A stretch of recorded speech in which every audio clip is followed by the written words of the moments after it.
यदि कोण ए और कोण बी न्यून कोण है तथा कोस ए बराबर कोस बी हो तो दिखाइए कि कोण ए बराबर कोण बी होगा। न्यून कोण आप समझते हैं, समकोण होता है 90 डिग्री का, समकोण से ऊपर का अधिक कोण होता है जो 90 डिग्री का ऊपर होता है। 90 डिग्री से कम का जो कोण होता है जैसे 45 हुआ, 60 हुआ, 30 डिग्री का हुआ, ये न्यून कोण में आते हैं। काय में आते हैं ये? ठीक है, चलिए तो मैं आपको इस सवाल समझा देता हूं। सबसे पहले यदि कोण ए, एंगल बोलते हैं उसको, एंगल ए और एंगल बी न्यून कोण है तथा कोस ए बराबर कोस बी हो तो दिखाइए कि कोण ए बराबर कोण बी है। ठीक है, चलिए इसके लिए आपको सबसे पहले एक चित्र को समझना होगा। इस चित्र को आप समझ जाएंगे तो ये सवाल भी आपका सोल्व हो जाएगा। ठीक है, चलिए मैं आपको बता देता हूं, मान रख देते हैं अपन, जैसे कि मान क्या मतलब इसका नाम रख देते हैं ए बी सी, रख दिया। ये एक एंगल बन गया, यहां पर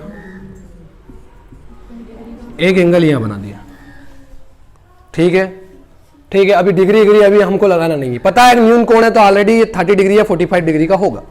ठीक है ना, ये फाइंड करना है आपको, मतलब इसको फाइंड, एंगल फाइंड नहीं करना है, वो दोनों चीज एक दूसरे के समांतर है तो आपको बताना है। क्या करना है? आपको बताना है, और बहुत इजी सवाल है, बस इसको समझना है आपको। अच्छा, ये वाली यहां पर कौन सा कोण है? एक ए, कोण ए कौन सा है ना, भले मैं लिख देता हूं कोण ए। यहां पर कौन सा है? कोण बी है ना। आप चाहो तो इस यहां पर बना सकते हो, ये एक समकोण त्रिभुज हो जाता है, कोण बी है ना। आप ऐसे नाम दे दो। ठीक है, आया समझ में? नहीं आया? आप YouTube वाले आप लोग भी ध्यान से देखिएगा इसको। चलिए, कोण ABC हो गया, कोण ए हो गया, कोण बी हो गया। अब बात है समझने की। मैं अगर यहां से सामने देखता हूं तो इस एंगल का लंब कहां दिखाई देता है? सामने, है ना। इस एंगल का आधार कहां है? नीचे। कहां है? नीचे। ये आधार है। इस एंगल से जो लाइन जुड़ी हुई है वो क्या है? इसकी कर्ण। क्या है? कर्ण। इसको ऐसे करके घुमा देंगे, ऐसे करके, कैसे करके? ऐसे करके घुमाएंगे। अब देखो मैं बताता हूं, ऐसे करके घुमाएंगे तो ऐसे बनेगा ये वाला, तो ये इसका लंब हो जाएगा, ये इसका कर्ण हो जाएगा, ये इसका आधार हो जाएगा। पर मैं इसी चित्र में आपको समझना पड़ेगा क्योंकि दो एंगल है और दोनों भुजाओं को बराबर करके बताना है। चलिए, तो समझ में आ गई बात। इस एंगल का लंब कहां है? यहां पर। इसका ये क्या है? आधार। क्या है ये? आधार। और ये क्या है? कर्ण। पर अगर मैं गलत बोल रहा हूं, आपको पता है, अगर मैं इसको ऐसे करूंगा, ऐसे, तो ये क्या होगा? आधार ये होगी और लंब ये होगी और कर्ण ये होगी। आया कि नहीं आया समझ में? ये कौन सी होगी? आधार। क्या होगी ये? आधार। पर आपको ऐसे नहीं समझना है, मैं बता रहा हूं ऐसे ही समझना है। ठीक है, फिर से बता रहा हूं। यहां से सामने देखेंगे तो ये क्या होगी? लंब। क्या होगी? लंब। और ये होगी इसकी आधार और ये होगी कर्ण। फिर इसमें भी ऐसा ही होगा, इसके जस्ट सामने देखोगे इसकी होगी, क्या होगी? ये लंब। क्या होगी? लंब। और ये इसकी क्या होगी? कर्ण। क्या होगी? और ये इसकी क्या होगी? आधार। आगे समझ में नहीं आया?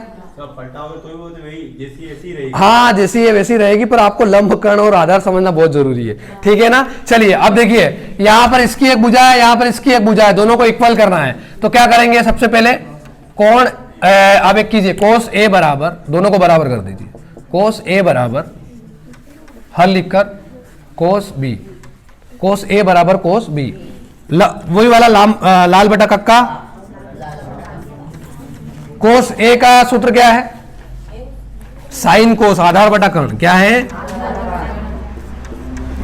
आधार बटा कर्ण। कोस बी का मान क्या है? वही आधार बटा कर्ण। अब इनके मान रख दीजिए, मान नहीं है तो नाम लिख दीजिए। आधार का मान क्या है? AC। क्या है? ठीक है। कर्ण का मान क्या है? बताओ। कर्ण का मान क्या है? AB। क्या है? आधार का मान क्या है? फिर से नहीं, अब इसका आधार बताना है। BC। इसका आधार क्या होगा? एक बार AB का बताया, AB का आधार ये है AC। कोण A का आधार क्या है? AC। कोण B का आधार क्या है? BC। और नीचे कर्ण क्या बनेगा दोनों के लिए? A B. क्या बनेगा? दोनों का कण क्या बनेगा? A B. अरे ये भी तो इसी का कण है और ये भी तो इसी का कण है। अब दोनों को काट दो, जो बचा वो लिख दो, ए सी बराबर बी सी।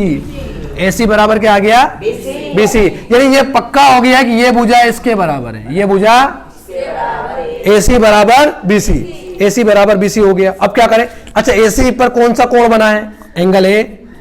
और बी सी पर कौन सा बना है? Angle B.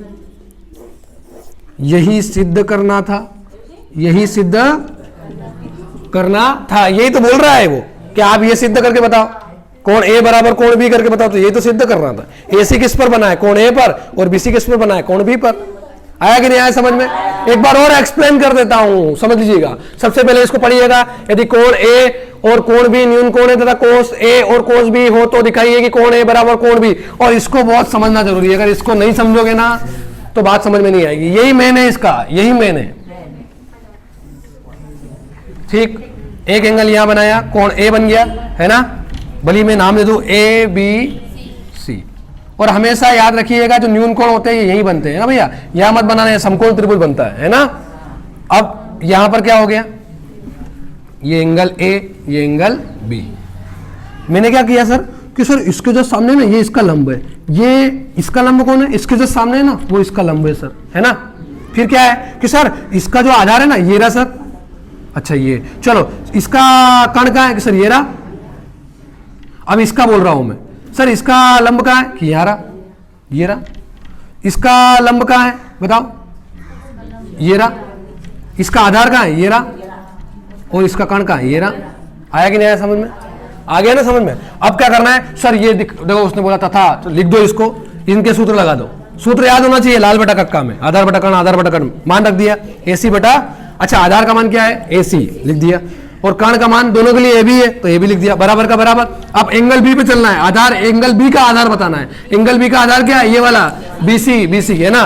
तो बी सी हो गया। कण क्या है? दोनों के लिए ए बी, ए बी से ए बी काट दिया, ए सी बराबर बी सी हो गया। यानी ये भुजा और ये भुजा दोनों क्या है? एक दूसरे के बराबर है। तो ए सी किस पर है? अच्छा कोण ए पर। को ए सी किस पर है? कोण ए पर। और बी सी कहां पर है? कोण बी सी कहां पर है? कोण बी पर। ये कोण ए बराबर कोण बी, यही सिद्ध करना। आया समझ में नहीं आया?